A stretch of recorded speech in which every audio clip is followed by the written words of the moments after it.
Sejam muito bem-vindos a mais um episódio do podcast Conexões e Construções. No episódio de hoje vamos falar sobre crescimento da cidade, o plano diretor e principalmente os desafios fiscais enfrentados com nossa cidade hoje. Para a gente começar, temos dois convidados, né? Ilustres. Você pode nos apresentar, Jason? Sou Jason Nardi, contador na cidade há mais de 20 anos, professor universitário também. E a gente trabalha diretamente, muitas vezes, tanto com o empresário quanto basicamente com o contribuinte, né? Que está nessa luta aí do nosso Brasil. E está em Sinop desde quando? Eu estou em Sinop desde 2001. Sou natural do Rio Grande do Sul e estou em Sinop desde 2001.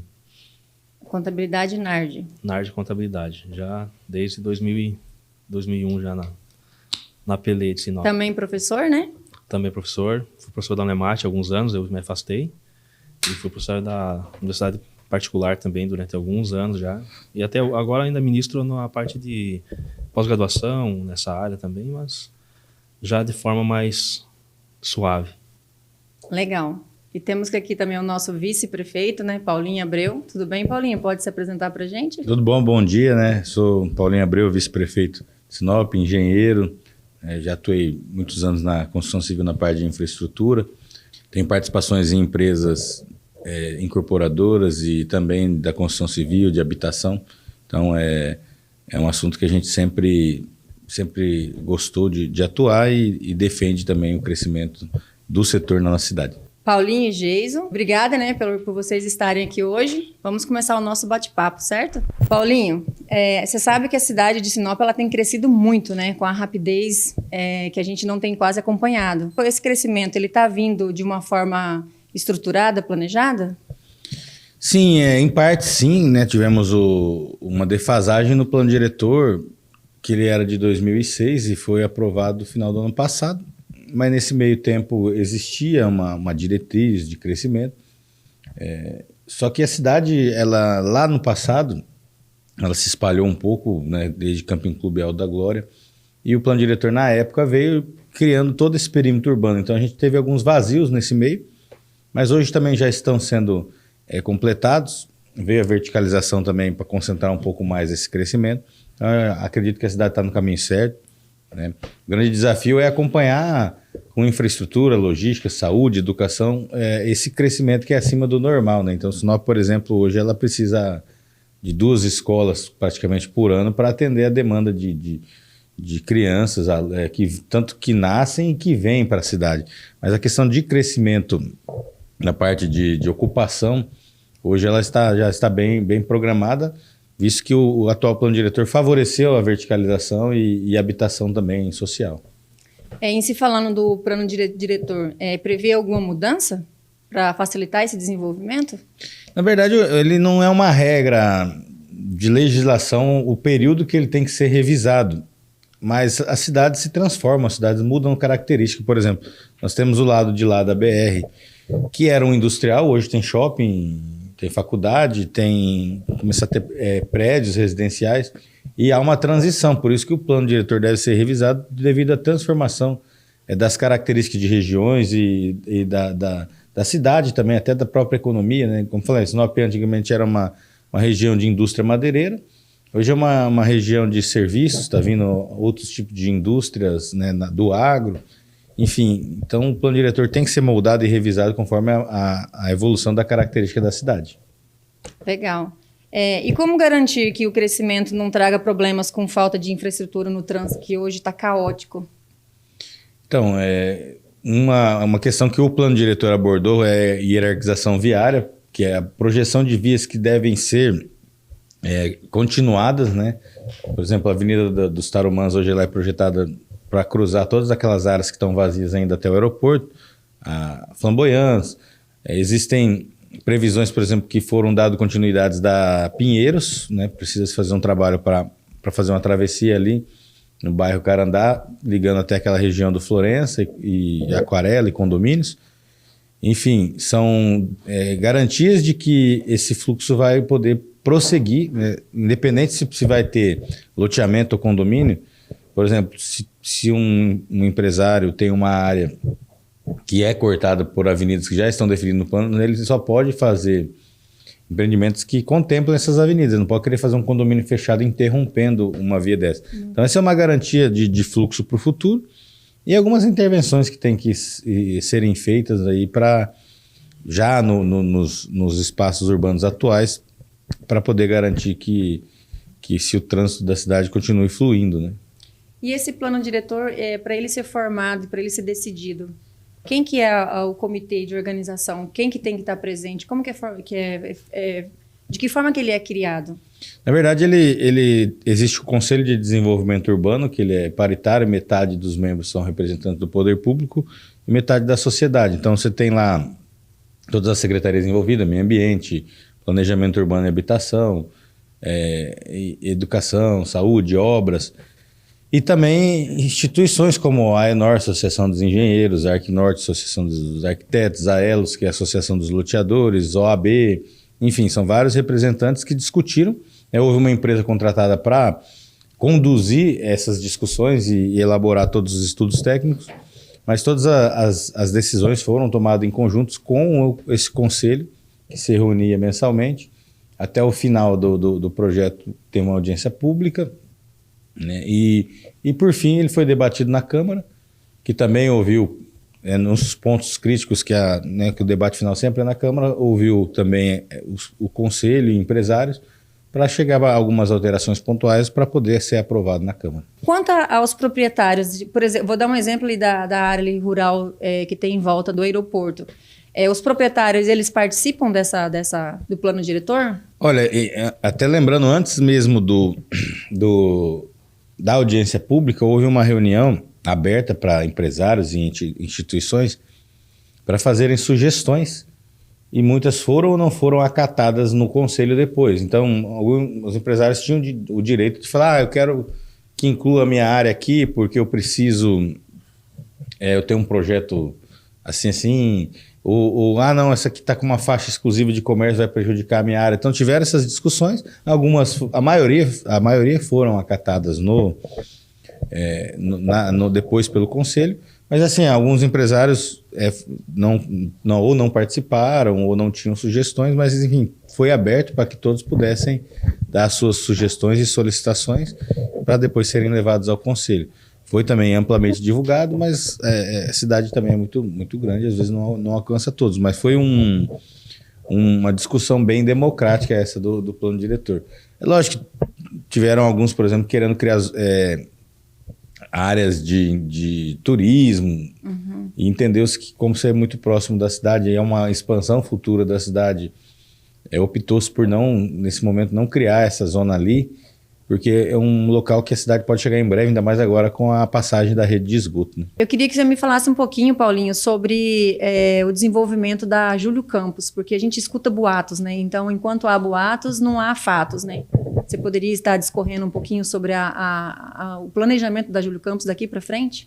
Então, hoje há um grupo de trabalho com empresários e servidores da prefeitura iniciando as tratativas para a realização desse projeto. Existem estudos já de drenagem, porém a gente se até reuniu com Energisa, com empresas de internet, com a Águas de Sinop, e até se propuseram a doar esses projetos da parte deles, mas que façam em conjunto, porque a ideia é retirar as fiações aéreas, né, que elas fiquem subterrâneas, e juntamente com esgoto e internet. Então tem que ser um projeto feito em conjunto para não haver depois divergências na execução. E a ideia é se tirar o canteiro também para se aumentar as calçadas.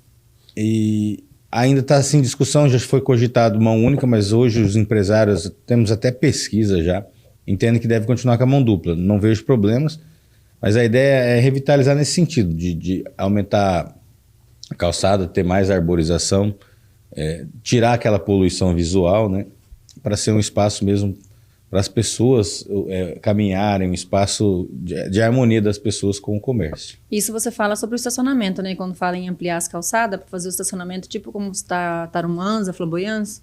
Não, seria... A calçada seria para os pedestres mesmo. A ideia é pensar nas ruas que chegam, algumas seriam eliminadas do cruzamento, né?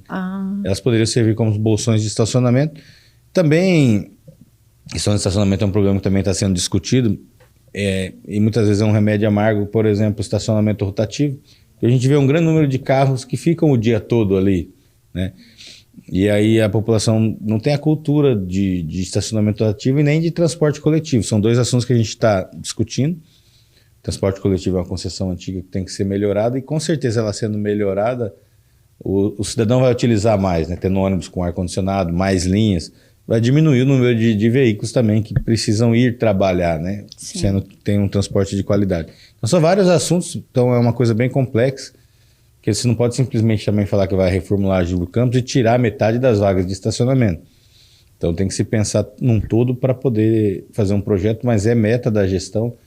Tem promessa de recursos dos nossos parlamentares, deputado federal Juarez Costa, senador Jaime Campos, senador Wellington Fagundes, que ano que vem aporte o recurso para iniciar essas obras e, consequentemente, um dos maiores problemas que também vai ser resolvido junto com essa revitalização é o problema de drenagem. Hoje ali, principalmente da Praça Plínio em diante, nós temos um acúmulo de água porque na época foi mal projetado. A drenagem, a rede de drenagem, ela dá uma volta lá no hospital regional e volta para Engás. Então, um percurso muito longo, então, consequentemente, essa água acumula. Então, a ideia é manter essa rede para ser um desafogo, mas fazer uma nova rede cortando ali na Catedral, né, com a tubulação adequada. Então, você vai encurtar o caminho e, com certeza, vai resolver esse problema de alagamento ali do centro. Paulinho, vamos continuar ainda um pouquinho mais com você? A gente vai usar um pouquinho a sua autoridade aqui com a gente.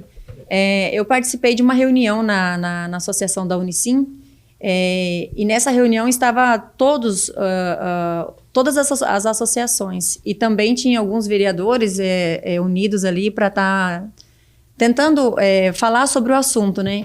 O que você consegue nos expor para falar sobre os empreendimentos que estão vindo de fora, os investidores que vêm de fora, que eles trazem mão de obra, material, tudo vindo de fora? De que forma que você pode explicar isso para a sociedade?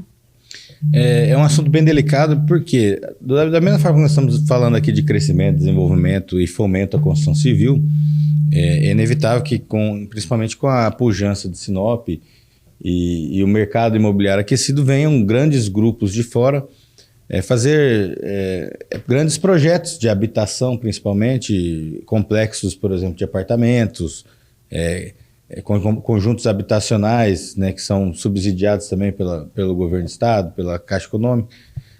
Enfim, tem vindo muitos empreendimentos, isso é normal, isso é bom para a nossa cidade. Porém, ela tem que ter um certo ritmo controlado para que não se prejudique o comércio local, né?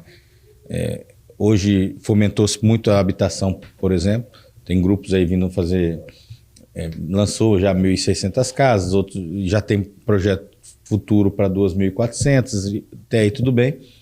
Mas é que se ter cuidado e incentivar que se consuma no comércio local. A gente sabe que grandes grupos que têm volume de poder de compra, acaba comprando direto do fabricante e ninguém rasga dinheiro de comprar mais caro, né, simplesmente para fomentar o comércio. E também o município não pode, através de legislação, induzir que isso aconteça, mas há que ser cuidado, principalmente na questão do fomento e da liberação de empreendimentos, justamente pensando nos impactos. Por exemplo, se você fazer 1.600 unidades habitacionais, você tem que pedir contrapartidas também para o município. Vou dar um exemplo. Hoje o Nico Baracate, que é social, ele tem 1.440 apartamentos. No projeto de habitação da Caixa, foi previsto 3 escolas, 2 creches, uma unidade de saúde e um CRAS.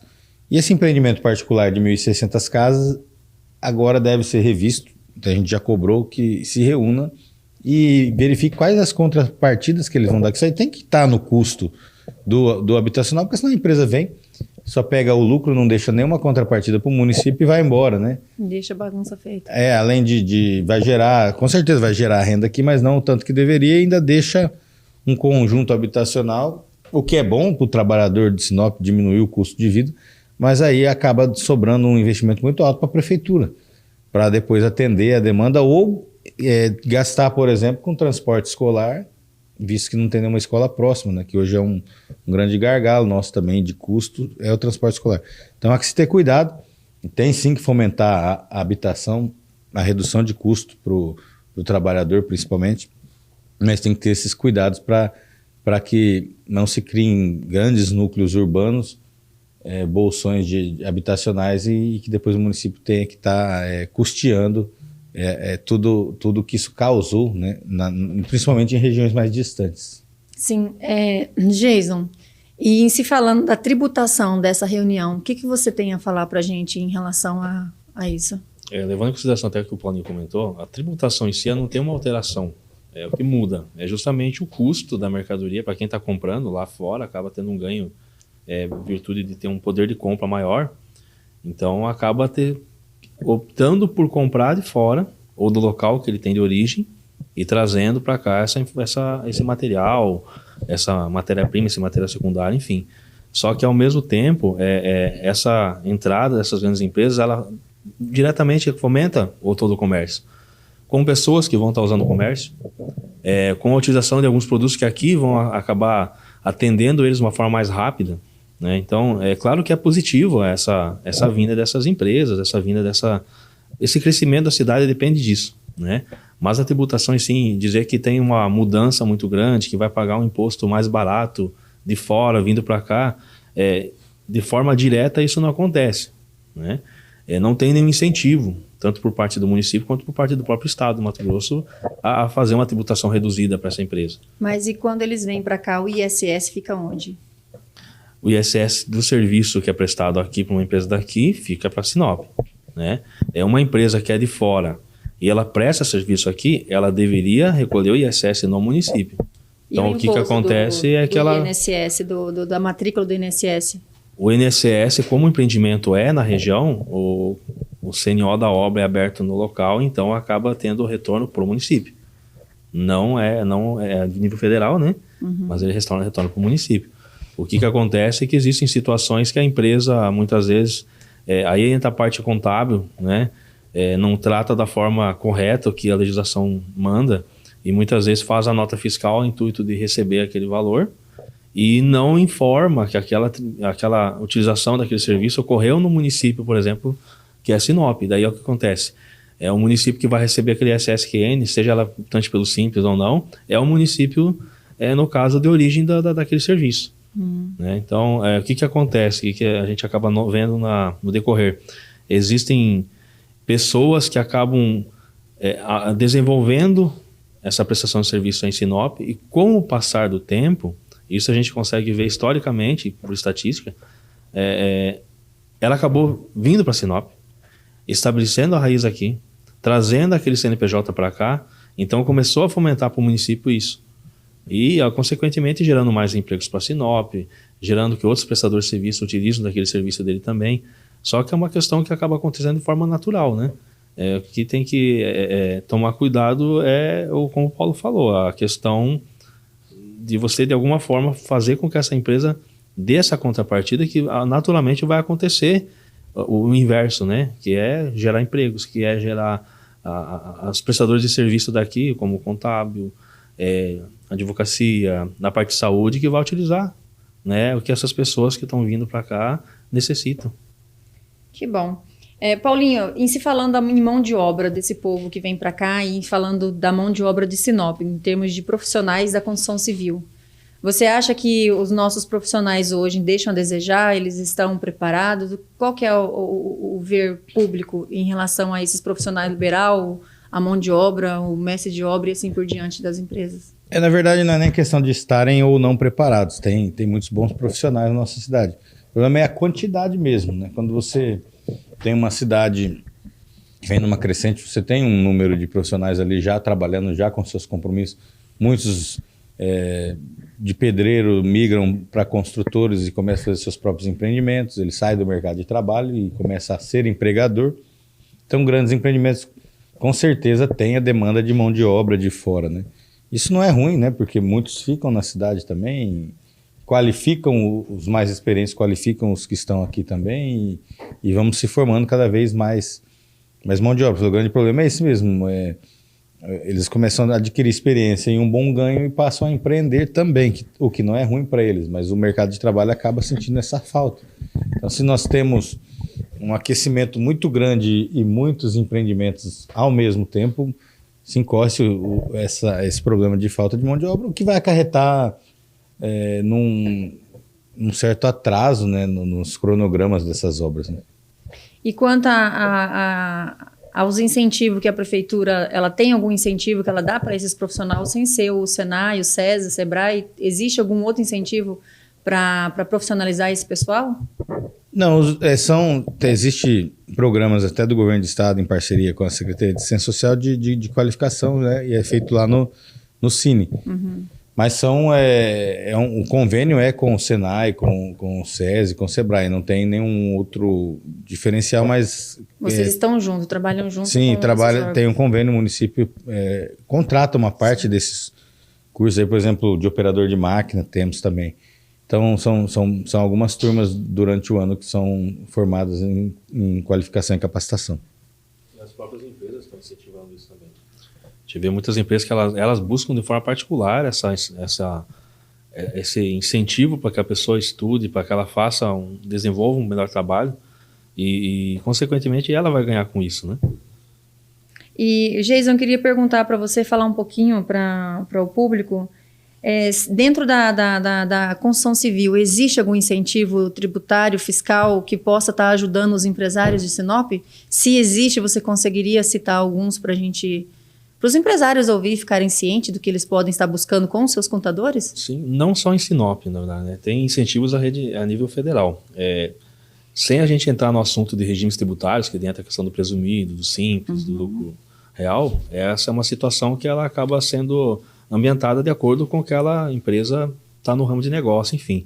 Mas tem incentivos como, por exemplo, a desoneração da folha de pagamento, que é onde incentiva justamente que faça a contratação de pessoas, isso falando da construção civil diretamente, né? Sim. Faça incentivo à contratação das pessoas físicas ali, como funcionários via CLT, porque ao invés de pagar um tributo previdenciário mais alto, acaba pagando em cima das notas emitidas da emissão de faturamento. Então, existe uma situação que a desoneração, que hoje está em torno de 4,5% na construção civil, que a gente pode comentar como sendo um benefício. Porém, quando a gente fala da construção civil, a gente tem que falar de outros tipos de empreendimentos que estão envolvidos na construção. Por exemplo, uma indústria, né, seja um produto como argamassa ou até mesmo a questão de mineração, tem alguns incentivos na questão do regime tributário adotado, quando optado da forma correta. Sim. Qual outro incentivo? Também tem incentivos, por exemplo, dentro do Estado, que é o PRODEIC, que é um programa de desenvolvimento do Estado, que é para a questão de redução de ICMS. Pega a questão de atividades como incorporação imobiliária, que é uma atividade que ela já não pode ser optante pelo Simples, que acaba sendo um benefício fiscal, né? Mas ela tem situações que ela pode trabalhar com patrimônio de afetação, né? Outra questão é quando a gente trabalha voltado para a construção civil, o próprio comércio. Né? Tem um novo decreto, né? Eu não consigo lembrar qual que é o decreto agora, que foi o incentivo novo que teve, que a gente entrou lá, dá até 70% de desconto em cima da tributação, né? Sim, tem um decreto estadual que é voltado para a questão da redução de ICMS, principalmente para mineração. Né? Começou dia 1º de março Ele é bem recente. É isso. Então, incentiva justamente a redução da base de cálculo, fazendo o quê? Que essa empresa que está em Sinop ou que está no Mato Grosso, ela consiga concorrer com o de fora. Que é justamente buscando essa redução do impacto pelo custo que o cara lá fora já tem há muitos anos, pelo tamanho dele e tudo mais. Em contrapartida, as empresas só têm que estar quitado com todos os seus débitos, né, fiscais, para eles conseguirem se adequar ao novo decreto, né? Aí é uma coisa que a gente entra até numa redundância. O que a gente define aí? É o planejamento. Então, o primeiro momento é a questão do planejamento, seja fiscal ou tributário, que é buscando a elisão fiscal, que é justamente buscando essa legislação, essa redução, e o planejamento tributário voltado para a questão societária. Até a forma que é constituída essa empresa, a maneira com que ela trabalha com as pessoas que estão diretamente ou indiretamente ligadas ao trabalho dela. Hoje a gente vê muito comum, depois que teve a legislação da terceirização aí aparecendo no Brasil, como sendo muito comum a contratação de pessoas jurídicas. Então, essa pessoa que está contratando, seja ela física ou jurídica para um serviço, ela tendo esse planejamento, ela consegue ter essa redução. Hoje, a questão, por exemplo, do INSS sobre a obra, né, a previdência na obra, Sim. É outra questão que muita gente, no passado, deixava acontecer, né? Ia dar o fim naquele CNO de obra, recolher o INSS sobre a obra, lá quando estava no final da obra, quando precisava para fazer uma averbação daquele imóvel durante depois que terminou a casa ou que seja empreendimento. Então a gente já vê que ali o pessoal já está começando a se atentar desde o início. Já fez a abertura do alvará, já constitui o CNO. Se tem algum trabalhador que está lá, já começa a pagar o INSS daquele trabalhador, muitas vezes contrata aquele trabalhador, ou contrata uma pessoa jurídica que tem os funcionários de acordo, já retém o INSS da obra. Então, quando chega no final da obra, ela tem aquela surpresa de pagar um valor absurdo de INSS, tendo que parcelar muitas vezes. Isso faz parte também, aqui vamos falar do município de Sinop só, né? Mas lógico que se estende. Os empresários hoje em dia, eles começam um canteiro de obra sem nada, né? Se não for dentro das licitações que é exigido placa, exigidos as inscrições de matrícula de INSS e tudo mais, fora isso, a cultura nossa hoje ensinou o construtor, as construtoras, que eles podem começar daquele jeito, com aberto, sem cantina, sem o profissional tá registrado, né? Então, eu acho que faz parte um pouco da cultura de Sinop, que tinha que mudar um pouco, né? Em relação ao canteiro de obra, porque a gente teve, um tempo atrás, aqui num outro podcast nosso, um planejador de obras, né? Uhum. Veio junto com a Daiane. Você conhece ela, né? A Daiane de Segurança do Trabalho? Sim. Então, ele veio falando que para montar um canteiro de obra, antes mesmo de começar, tem que estar toda uma estrutura montada, né? Não é só chegar primeiro o tijolo e o pedreiro e já começar a obra, né? Tem que primeiro organizar, ter um planejamento para daí chegar no final e não sobrar esse monte de tributo para trás, a empresa devendo e esperando ir para dar parcelamento, como é que chama?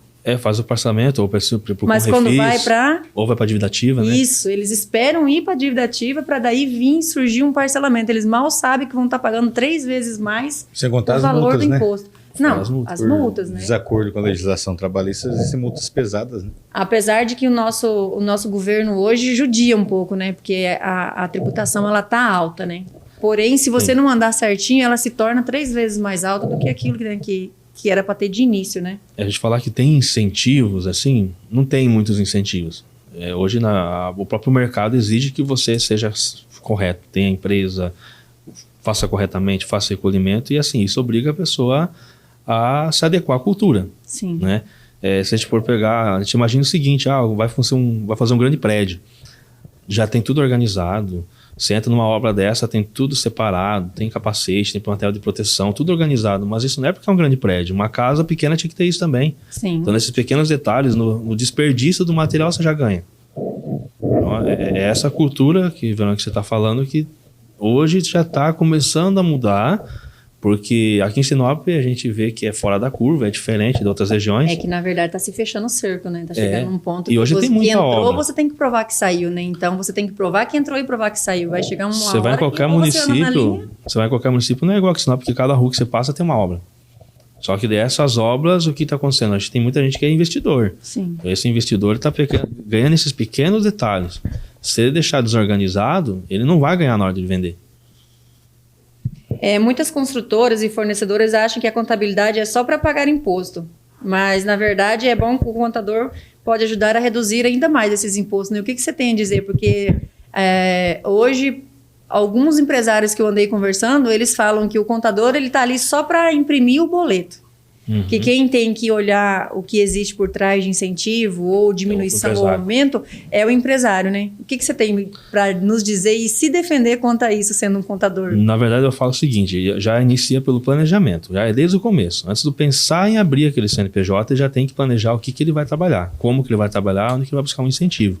O contador ele vai saber o quê? Ele vai fazer a interpretação daquela legislação, vai buscar com certeza aonde vai ser o melhor caminho para ele reduzir de forma legal isso, que é o que a gente chama de elisão fiscal, e não ele partir para o contrário, que lá no frente, quando ele vê que vai dar problema, ele parte para as coisas erradas, que daí é evasão fiscal, que daí é crime tributário, inclusive. Então, começa justo por esse planejamento. E ele vai analisar, o contador, nesse caso, junto com essa pessoa, o planejamento estratégico disso.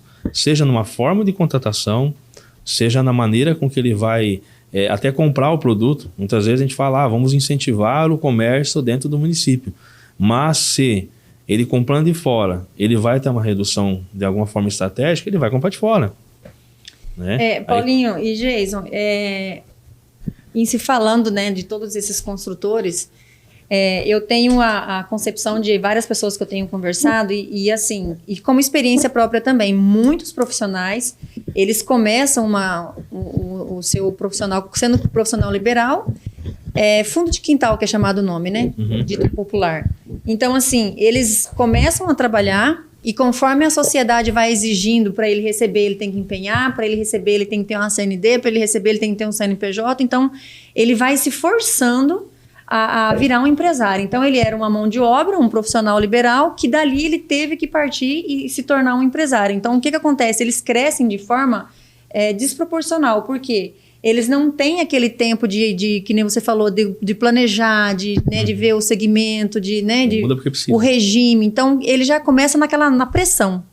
Em se falando nas inscrições, em abrir empresa, Paulinho, dentro da prefeitura, como que anda? Você acha que está em uma proporção saudável ou está tendo confusão? Quais são os desafios que vocês têm enfrentado nas aberturas dessas empresas? Na verdade, a prefeitura sempre tem que seguir a legislação maior, então ela deve exigir, por exemplo, o alvará de bombeiros.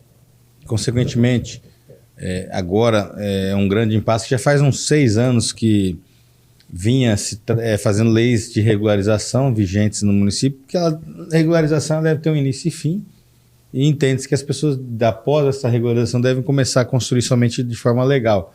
E aí, há uns 4 anos, começou a se pedir o habite-se.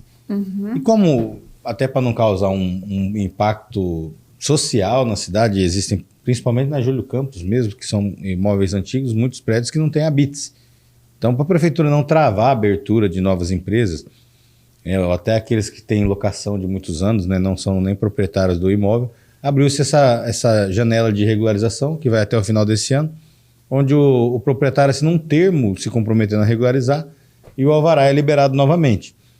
Mas o cerco vai sempre se fechando, porque a prefeitura também não pode ser conivente com o descumprimento de legislação, até porque responde para o Ministério Público, Tribunal de Contas.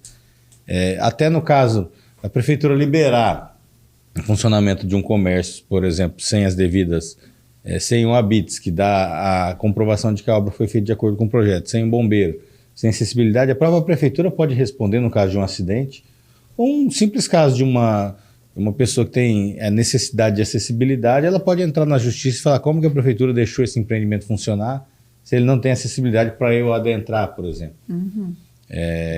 Coisas que tenha um certo tipo de atendimento, por exemplo, num segundo piso, sem elevador ou rampa. Todos esses detalhes a prefeitura responde por não observar. Então, infelizmente, o empresário acaba se sentindo muitas vezes cobrado excessivamente, mas são legislações maiores que o município tem que seguir. Então, não dá mais para, por exemplo, uma pessoa construir um imóvel para alugar sem fazer dentro das normas e ter o habite, né? Aquele jeitinho brasileiro, ele para a prefeitura não pode se fazer. A prefeitura tem sido compreensiva, né? Abrindo janelas de regularização para que as pessoas regularizem, que essa regularização ela dá uma certa anistia, por exemplo. A ocupação de imóvel comercial é 80%. Aquele que construiu 100, ele pode regularizar, ele vai pagar uma taxa como se fosse uma penalização por ter feito aquele erro lá no passado. Por exemplo, ele pode abrir mão de vaga de garagem, só não pode abrir mão da questão de bombeiros e de acessibilidade, que são leis maiores, mas 95% dos imóveis, ou 98%, podem ser regularizados dentro dessa lei. Aqueles que têm muitos problemas, acaba não conseguindo, mas são poucos. E daí, infelizmente, nunca se chegou a isso, mas alguns vão ter que chegar, até por ser imóveis antigos e estar em regiões valorizadas, vão ter que chegar a demolição e a construção de um novo imóvel dentro das normas, até valorizando até para o próprio empresário. É um investimento que muitos estão há muitos anos, né, tendo aquela renda de aluguel, alguns de aluguel, outros empreendimentos próprios, que deixaram de investir lá atrás na documentação desse imóvel. E agora o cerco está se fechando. Já houveram várias reuniões com os empresários. Então não é a prefeitura querendo impedir a abertura de empresas, é simplesmente ela tendo que tudo. Atender às leis maiores, né? E você, Geis, o que tem, você como contador, que as pessoas te procuram para estar abrindo essas empresas e tem enfrentado a viabilidade negada, né? Eles pedem o uso e ocupação do solo, não tem, né? Que no caso, o uso e ocupação do solo, em seguida, habites, né? Só antes do Geis falar que assim, Antes não tinha isso, hoje tem o REDSIM. E o primeiro, qualquer alteração contratual ou abertura de empresa é pedindo uma viabilidade. Essa viabilidade vai para a Secretaria de Planejamento Urbano e Habitação. E a primeira coisa que ela pede é se tem projeto aprovado e habite. E aí que tem barrado muitas aberturas já no início, né? Aí hoje ainda tem essa opção do termo de compromisso para depois regularizar, mas lá, por exemplo, ano que vem, daqui a um ano, podem haver problemas na abertura dessas empresas. O que você tem para não dizer, você quanto contador? Essa questão, que o Paulinho falou, realmente a REDSIM veio para ficar e não vai sair, porque é para reduzir a burocracia. Só que nesse reduzir a burocracia acabou batendo nessa trave, que hoje a gente vê um problema na prática e realmente dá para dizer que não tem um número exato, mas acredito que mais de 70% dos imóveis tem algum detalhezinho. Em Sinop, sim, né? Desses que estão abertos, não os que estão, não vamos contar os que estão novos, né? Então, coisas antigas aí que abriu lá, de quando a cidade iniciou, que não fez regularização. Então, a gente vê na prática isso acontece principalmente nas locações, que as pessoas precisam desse documento, seja o alvará de construção, seja o habite, e não tem essa contrapartida de quem está alugando, nem a assinatura de um termo, porque ele não tem intenção de regularizar tão logo. Aí ele fica naquela questão, e agora? Vou abrir aqui, não vou abrir aqui? Eu já vi situações que teve que pagar multa de contrato de locação porque não teve acordo entre as partes, né? E aí a gente entra em outra situação que não é só na abertura. Hoje, para a retirada do alvará, passa por uma viabilidade de legado. Essa viabilidade de legado é justamente para adequar quando a empresa... o que está faltando de documentação, se ela tem exigência do bombeiro, se é risco 1, 2 ou 3, se tem questão de vigilância e principalmente também o próprio local. Se o local não tem uma documentação necessária, não sai a viabilidade de legado e não sai o alvará da pessoa. Então, hoje toda empresa ela até paga o alvará, ela consegue pagar a guia do alvará, mas não consegue pegar o documento, o alvará, de localização e funcionamento. Fica com pendência, né? Fica com pendência. Enquanto não regulariza... Aqui que daí a gente... Claro, a prefeitura já foi muito maleável, mas aí acredito que vai ter muita conversa ainda com empresários. Acho uma ampla divulgação sobre isso, porque o próprio empresário acaba muitas vezes colocando a culpa na contabilidade. Ou o que acontece? Existe o CAC da prefeitura, que é para atender justamente várias situações, mas o contribuinte não vai na prefeitura. Ele vai para o contador. É o contador que resolve. E muitas vezes aquela coisa demora, depende da documentação, porque realmente tem que fazer uma análise, depende de um documento que parte do contribuinte, não do contador nem da prefeitura, e não vem aquele documento, até chegar ao ponto de acabar botando a culpa. Não, o contador não quer me resolver, mas não é. Então, muitas vezes o contribuinte vai até o município e vê, não, está faltando um documento, você precisa entregar aquele documento. Uhum. Você tem que fazer o termo de compromisso, você tem que fazer o habite, então. Aí vai passar para frente. E está acontecendo muito, Paulinho, em Sinop, muito mesmo. Das pessoas tentarem abrir a empresa, né, o CNPJ em Sinop, não tenha conseguido a viabilidade já de cara, como você disse, já chega, já é parado ali, né, na Prodeurbs, né, na viabilidade do imóvel, do local.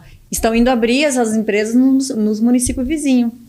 Então, Sinop tem sim, né, acredito que a prefeitura tem sim que se juntar mais vezes para poder estar vendo como pode ajudar as pessoas a se desenvolver aqui dentro, porque, querendo ou não, essas empresas abrindo fora e elas dando um resultado bom, é a tributação daqui de dentro indo para fora, né? Então... Eu entendo assim que o primeiro trabalho tem que fazer orientativo, né, da parte da prefeitura, dos próprios contadores. Mas o problema, não só de Sinop, é que a gente sempre brinca do brasileiro, é que primeiro ele se instala no imóvel, compra os móveis, computador, vamos dizer que uma empresa administrativa de escritório. E depois ele vai pedir o alvará. Daí que ele vai ficar sabendo que aquele prédio não está apto a funcionar uma empresa.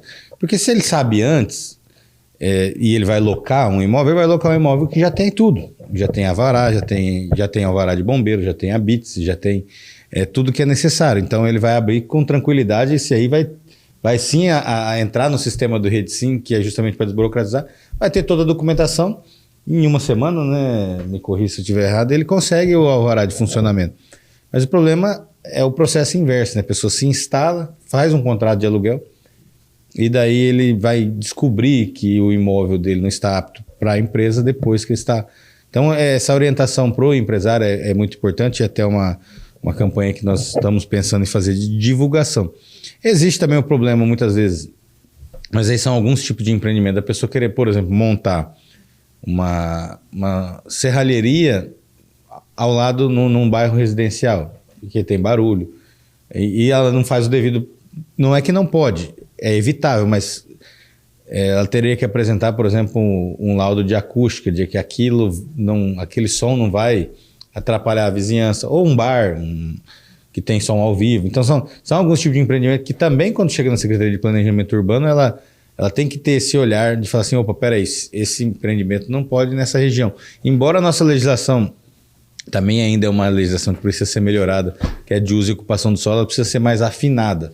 Hoje o plano diretor tem região que é comercial, mista e tal, e existe o bom senso, só que a prefeitura, na hora que ela identifica um tipo de empreendimento que pode causar problemas de vizinhança, ela também tem que segurar. Então, assim, no rigor da lei, o pedido de alvará de funcionamento é uma autorização para você funcionar. Você não deve estar já funcionando, né? Uhum. Lógico que a gente sabe que aí vamos também eximir o empresário que já vem trabalhando há muitos anos e que a prefeitura não cobrava, né? Por isso que existe o contraponto da regularização. O empresário vinha locando um imóvel há muitos anos e não tinha esse pedido de habites. Aí quando entrou o Redsim e no meio do caminho, nessa viabilidade, falou, opa, peraí, seu imóvel está irregular, mas você tem que regularizar, mas aí você renovou o alvará dele, tudo bem. Mas aí vai um período que ele vai ter que regularizar ou trocar de imóvel, né? Se for locado, quem tem que investir é o proprietário. Aí há esse impasse aí de locação. Mas eu entendo que o principal de tudo hoje é a informação. Porque a prefeitura está dando os mecanismos, a saída para que o empresário não fique sem ter o que fazer. Ele ganha mais um prazo aí de 1 ano para poder ou regularizar o seu próprio imóvel ou cobrar que o proprietário regularize, para, senão, caso contrário, ter que trocar de imóvel. Mas o mais importante é isso. É orientar que não se inicie uma atividade sem já consultar se o imóvel está dentro dos padrões exigidos. Eu fui uma pessoa que eu vivi na pele, né? Todos esses desafios e como diz o outro, a gente aprende quebrando a cara, né?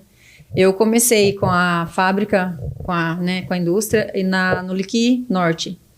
E eu precisei sair do prédio que a gente estava, né? Porque a dona queria fazer outros investimento lá, e do nada eu saí assim, só fiz que nem você falou, fui, aluguei, né, fiz o contrato, tudo bonitinho, coloquei a indústria lá.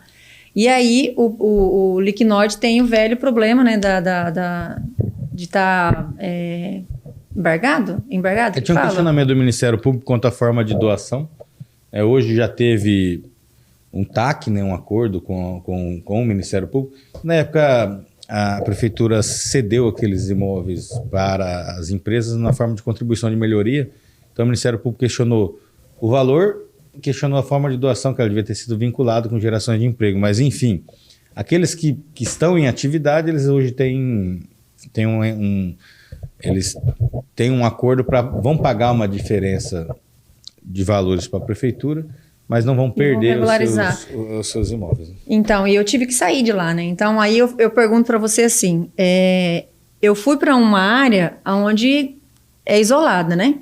Tá lá a indústria, ela tem a queima de areia, né? Então, é como se fosse uma olaria. Lógico que ela tem menos resíduo. Mas eu estou num lugar onde a cidade está avançando. Aí o patrão sempre fala, te dou 5 anos pra você ficar aí, você já vai ter que sair. Eu falei, não, eu tô documentada, ninguém vai me tirar aqui mais. O que você tem a me dizer sobre aquele local lá? Você acha que eu vou ter que tirar a indústria de lá porque vai ficar industrial lá, vai ficar residencial? Qual que é a intenção daquele pedaço de terra ali até no aeroporto? Na verdade, assim, é uma região que vem vindo com a tendência de ser uma região nobre, né? Embora ali, como você falou, ainda tem um certo período. Mas na nossa lei de parcelamento de solo, ela fala que um loteamento não pode prejudicar um empreendimento existente. Ou seja, a prefeitura aprovar um loteamento ali, inclusive ela não pode, por exemplo, no projeto de loteamento, permitir um habitacional no entorno dessa empresa. Uhum. Como lá no passado cometeram erros de aprovar o lado de frigorífico, Porque daí o frigorífico vai receber trocentas denúncias de mau cheiro, por exemplo.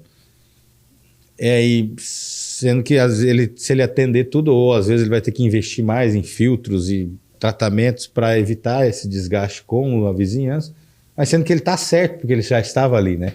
Então a lei prevê isso, sim. Então a gente fica, de uma certa forma, amparado. Exato, então. aí no ato de aprovar um loteamento ali, a prefeitura tem que observar. Lógico que existe uma transição que eu acho que o próprio proprietário da área entende que se chegou-se uma região nobre no entorno dele, aí às vezes o investimento compensa, como o exemplo das madeireiras, né?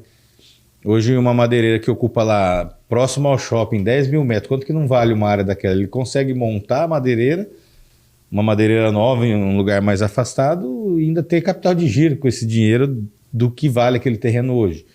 Então, são transições que dependem um pouco também do bom senso. Lógico que a prefeitura, no momento que fica... Hoje tem madeireiras lá próximo dos bairros Belo Horizonte ali. Então, chega uma hora que a prefeitura vai falar, ó, nós vamos renovar seu alvará por...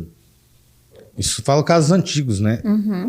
Nós vamos renovar seu alvará por alguns anos apenas, avisar, né? Dar um prazo, porque tem locais que ficam insustentáveis, mas hoje esses locais existentes eles são protegidos pela legislação. Que legal saber disso, né? O podcast serve para isso, né? Para a gente estar informando a sociedade tudo aquilo que eles são, não tem aquela informação, né? Eu mesmo não tinha eu tinha essa dúvida na mente, né? Tipo assim, será que eu vou ter que sair de novo daqui, né? Porque uma mudança de empresa, você sabe a burocracia e o transtorno que dá, né? Tem investimentos, né? Essa questão que o Tony está falando, levando em consideração toda essa questão da rede sim. Tem que ser amplamente divulgado, realmente. Porque o empresário, ele não está a par desse detalhe. E hoje o que acontece? É o que ele faz. Ele vai no lugar... Hoje o aluguel aqui é caro em Sinop ainda. Uhum. Então ele vai aqui. Eu acredito que o meu zoneamento de atendimento vai ser nessa local. Ele vai atrás num preço de aluguel. Aí muitas vezes ele aluga um lugar pelo preço. Chega na hora e não consegue a documentação. Aí então é a questão da oferta e procura. Aí tem muita franquia vindo para Sinop. A franquia não aceita qualquer local.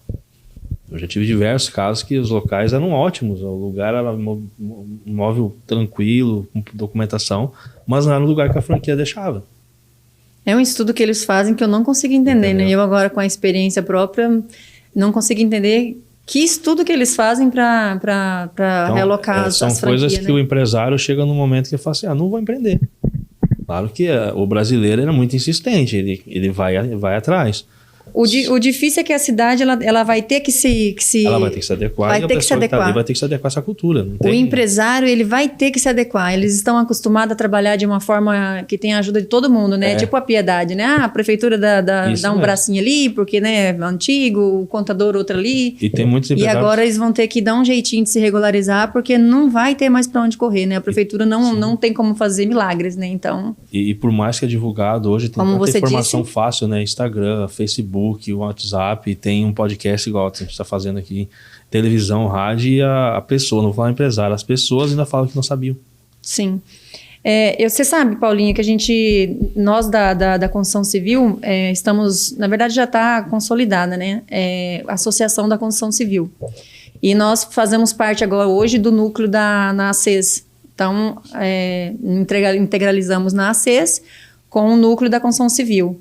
E a minha intenção, como secretária dessa associação, é montar um setor dentro da associação, onde venha a trazer essas pessoas pequenas, né, esses microempreendedores, e colocar eles dentro de uma sala e dar um incentivo para eles andarem de forma certa, né? Não andarem... eles aprender, né, uma mentoria talvez, para eles aprender a andar certo, né? Porque, como eu disse, eles vêm na aceleração que precisa tirar uma nota, precisa disso, senão não consigo receber, senão não consigo pegar aquele serviço, e do nada ele sai só abrindo CNPJ, mas eles abrem aqueles MEI que eles não sabem nem para onde que vão. Eles, na cabeça deles, eles estão assegurados no INSS, eles não estão bem, né, 100%. Então, a associação, a gente pretende ter esse pedacinho na associação para estar auxiliando esses microempreendedores, e a gente conta com a prefeitura para nos auxiliar quanto a isso. É uma ideia que a gente tem discutido na tributação, a questão de endereço fiscal também. Eu cito o exemplo de um pequeno construtor ou de um dono de caminhão que tem que abrir uma transportadora. Muitas vezes vai abrir no endereço da casa dele e a casa não está regular. Daí também não é um imóvel comercial, uma sala alocada, né?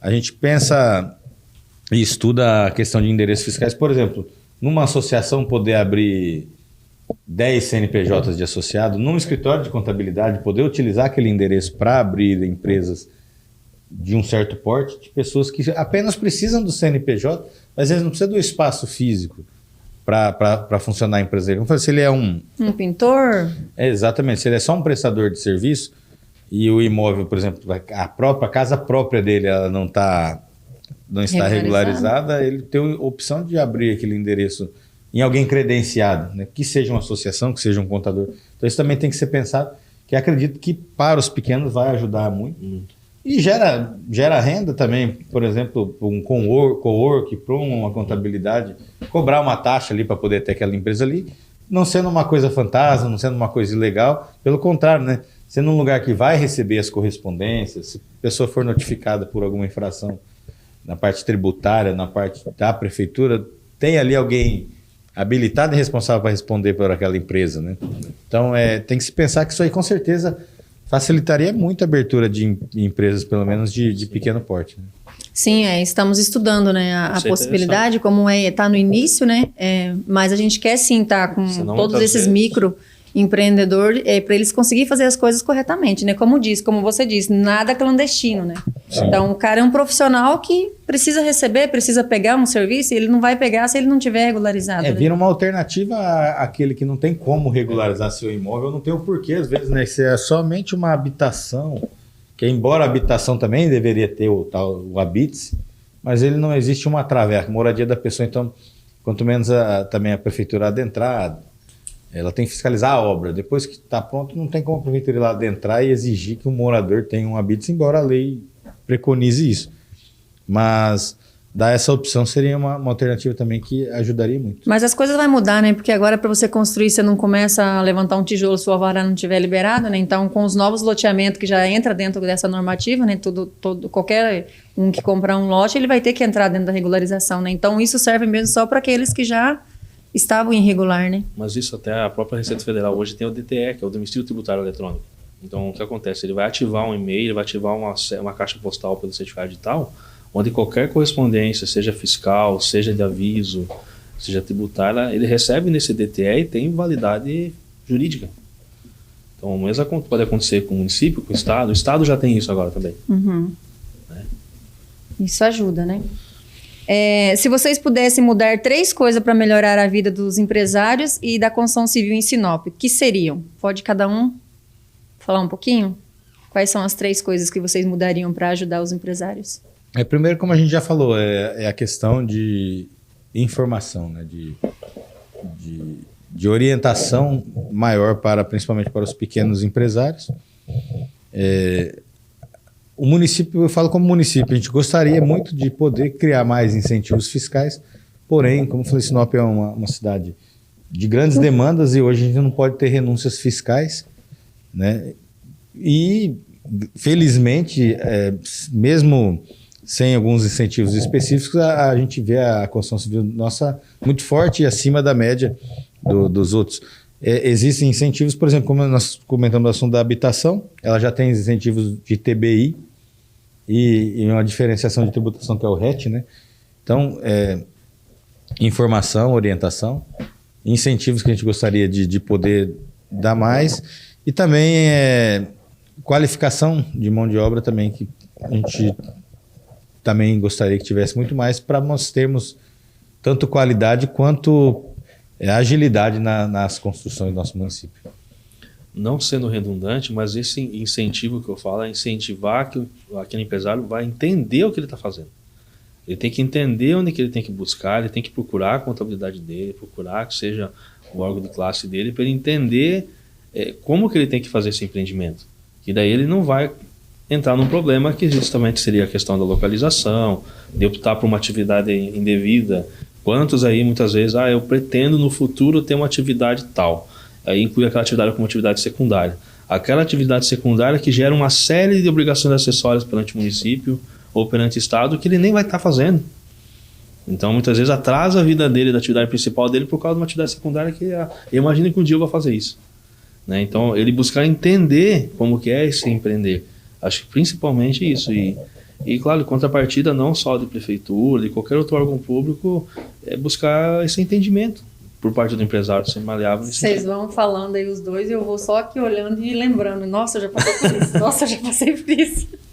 É muito difícil. Mas quem passou por isso que aprendeu. Não, e com certeza. E cada dia a gente vai aprendendo, né? Não tem como você saber tudo, mas vocês vão conversando e eu vou lembrando de cada detalhe. Comecei e o Paulinho vai lembrar desde a época da Ravaioli. Você lembra, Paulinho? Nossa, eu venho quebrando a cara desde essa época, então uma hora eu voltar. É que nós temos 3 que já passou por tudo, né? Nós temos um contador que passa dia a dia isso e também tem empresas também, né? E a gente também que já passou pelo setor que aprova as viabilidades, que é o planejamento urbano. Na nossa época ainda não tinha esse filtro de habites. Sim. A gente também já passou como empresário e como vereador também no passado, que a gente recebe todas as demandas dos contribuintes e tenta orientar, ajudar dentro do possível. Inclusive, a lei de regularização foi uma cobrança minha, porque ela tinha paralisado no início da gestão passada. E quando se iniciou a cobrança de habites, eu cheguei na prefeitura, fiz uma reunião e falei, gente, eles estão cobrando o habites e não estão dando alternativa. Aí nós fomentamos a lei de regularização retornar, fomentamos agora no final do ano passado a renovação dela, parcelamento por 18 meses, também é importante, que ele é uma taxa cara, mas nós cobramos lá na Câmara no final do mandato e foi acatado que essa taxa fosse parcelada em 18 vezes. Então, assim, hoje não tem muito por que não regularizar, né? A questão de custo é alto, mas foi diluído, então, também para o empresário. E você, quanto vereador, o desafio foi grande nessa questão dessas aprovações, estando lá dentro da Prodeurbs? Não, acho que eu tive até uma certa facilidade por ter ficado 4 anos no Prodeurbs. A gente entendeu muito a legislação, principalmente tributária, aí, de plano diretor, de parcelamento de solo e de construção civil. Tanto é que nós participamos, como diretor do Prodeurbs na época, da discussão do Código de Obras, que daí veio a aprovar na Câmara depois. A gente também elaborou algumas alterações do plano diretor lá no Prodeurbs, e depois, como vereador e presidente da Câmara, a gente conduziu a aprovação do plano diretor. Então, uma coisa ajudou a outra. Então, a gente conseguiu se sair bem, né, nessas legislações importantes do município, porque, por exemplo, o Código de Obras ele é de 1983. Então, nós tivemos a honra de poder revisá-lo como vereador. O plano diretor era de 2006, então foram 8 anos também, 18 anos, né? 18 anos também que nós... depois para a gente aprovar ele. Enfim, então a gente tem esse orgulho de poder ter contribuído com conhecimento. Lógico, teve desafio sim, porque quando você fala de plano diretor, você envolve muitos interesses, né? Seja de empresários, seja de instituições, seja da própria prefeitura. Tem uma ideologia da empresa que está implantando, um puxa para um lado, outro puxa para o outro, mas a gente conseguiu conduzir, e são mais 14 vereadores também com ideias diferentes, mas graças a Deus teve um plano aprovado aí que hoje já destravou, você pode ver aí o grande número de verticalização na nossa cidade graças a essas alterações. E existe alguma mobilização para pressionar o governo estadual a revisar essa tributação? Sempre há, né, a cobrança, se a gente estava falando aí que teve alguns incentivos de ICMS para produtos como areia, pedra, né, se não me engano, mas é importante que hoje nossos maiores entraves são os tributos, né?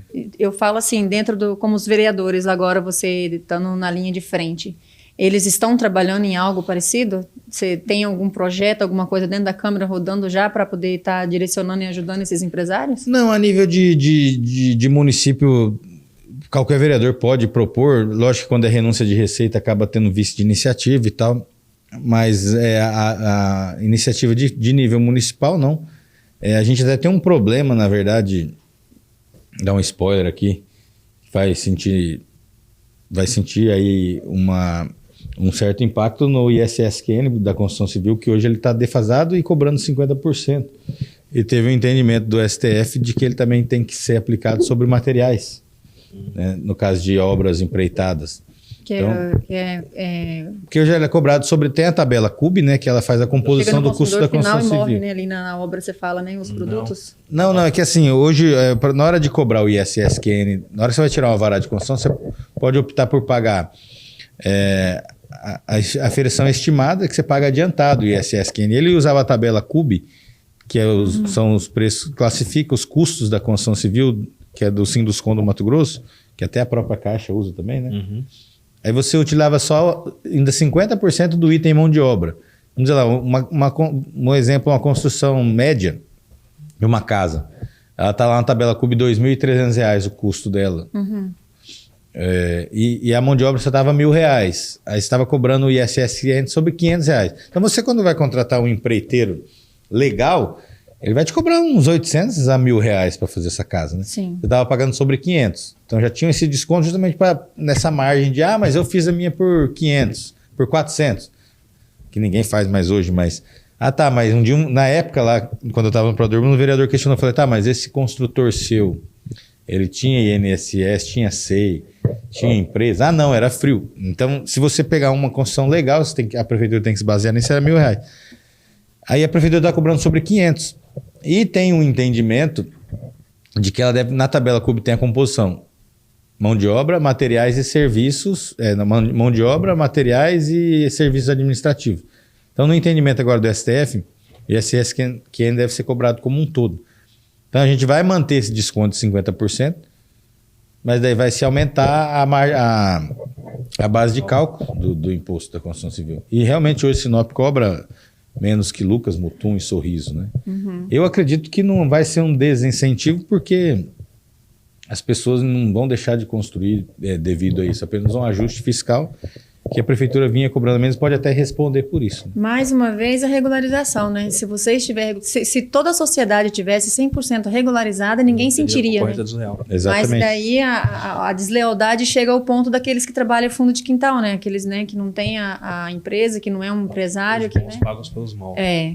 E vai continuar até a gente conseguir regularizar, mas o cerco está se fechando, né? Então, sim, ou você vai ter que andar na linha como todos, né? Ou você vai ser desclassificado, né? Vem a reforma tributária por aí também, né? Não vai mais existir SSQN em 2033, se eu não me engano. Né? Até a nossa secretária de Finanças, a Ivete Mal, ela é bem ativa nisso, ela está participando de debates em Brasília, e ela até falou, muitos gestores do Mato Grosso, de alguns estados que são mais produtores do que consumidores, não se atentaram com o grande caos que isso pode causar para os municípios se não houver compensação. Porque vai se unir o ICMS e SSQN, os impostos de produtos e serviços vão ser um só. E quem vai recolher vai ser... o recolhimento desse vai ser no consumo.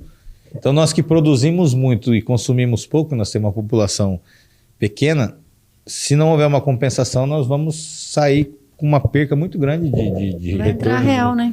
Aí, na verdade, aí você favorece o Sudeste, por exemplo, e desfavorece o Centro-Oeste. E aí vai acabar que pode, se não houver uma compensação, pode quebrar alguns municípios. Que é onde é a ponta, que é onde tem o gasto, né? É o que a gente estava conversando lá, e agora as empresas elas vão ter que trabalhar no lucro real. Mas nesse caso é que vai mudar todos os regimes. Tudo. Mudar tudo, não vai mais existir dessa forma. A ideia era desburocratizar para criar impostos únicos, mas... Assim como é com o ST, né? Então... exatamente. Eles vão unificar para ser cobrado um único imposto e um único órgão receber e distribuir. Para o contribuinte, se ele não pagar mais e desburocratizar, é bom, mas o problema é nós, como poder público, se preocupamos com a forma da distribuição depois desse recurso para os municípios. Porque hoje o ISS já tem destinação própria, que é para o município. Assim não, vai passar pelo governo federal e ele vai fazer a destinação. Arrecadação própria e joga num imposto único que depois retorna. E se ele não retornar na mesma proporção, é uma perca grande. Tem municípios que já são ricos, vão ficar mais ricos, e os medianos e pobres vão ficar... Dá medo. Que nunca existe uma justiça nisso. Que assim, o governo federal, os políticos lá, deputados e senadores, eles pensam num todo, né? Aí quando você se pensa em maioria de população, você vai atender 70%, mas só que você vai acabar com esses 30%, né? Exato. E aí é um grande problema. Queria que vocês passassem um recado para quem quer empreender no setor da construção civil. Vocês conseguem passar o recado para um novo empreendedores? E quais são o conselho que vocês dariam? A gente, como poder público, incentiva que as pessoas venham investir na nossa cidade, né? Nós temos hoje uma pujança muito grande. Hoje o mercado imobiliário de Sinop é um setor da economia onde as pessoas da região investem aqui. Então, o retorno e as vendas são garantidos até então. Embora a gente vê muitos empreendimentos aí na nossa cidade, a gente não vê ninguém reclamando da inviabilidade ou da dificuldade de venda seja de lote, seja de unidades de apartamento, seja de locação. Então, Sinop ainda é um terreno muito fértil para se investir na construção civil, onde existe retorno, existe valorização e existe a garantia ou de venda ou de locação na nossa cidade. Então, diferente de muitas regiões, hoje aqui ainda é o lugar para se investir e acredito que por um bom tempo, até que a cidade se estabilize, vai estar, sim, muito vantajoso investir na construção civil de Sinop. A valorização, ela não para, ela continua. Tem opções de empreendimentos de todos os padrões na nossa cidade, desde o alto padrão até a habitação popular, seja para morar, seja para investir. E aqui é uma cidade que o crescimento dela garante o fomento da construção civil, porque você tendo aí de 5% a 8% de crescimento populacional ao ano, consequentemente essas pessoas vão precisar de imóveis, para morar, vão precisar de imóveis para abrir empresa. Então, a construção deve sim continuar sendo muito pujante aqui no nosso município. Legal, e você, Geison? Eu acho que essa questão que a gente bateu muito no assunto aqui, que é a informação, né? O que eu falo, o pessoal, procure seu contador, procure as entidades de classe e busque a informação para poder justamente entender como funciona o seu comércio, entender como é que está funcionando o município, como é que está funcionando toda essa legislação, principalmente para antes de ter vamos colocar assim, não é para prevenir, não tem que remediar.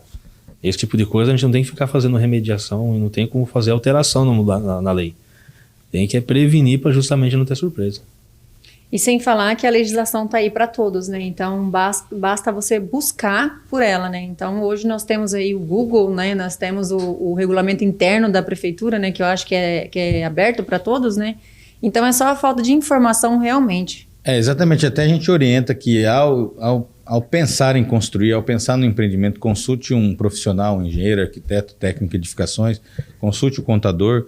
Antes de iniciar qualquer coisa, a primeira parte do seu planejamento é a parte documental, seja da sua obra, seja da sua empresa. Que aí, com certeza, você não vai ter problema, que a prefeitura está sempre trabalhando para implantar tecnologias que visam a reduzir a burocracia no setor público. Muito bem. Eu quero aqui agradecer, né, por vocês terem disponibilizado esse tempo para nós. Foi de suma importância para a cidade as informações colocadas aqui dentro do Conexões e Construções.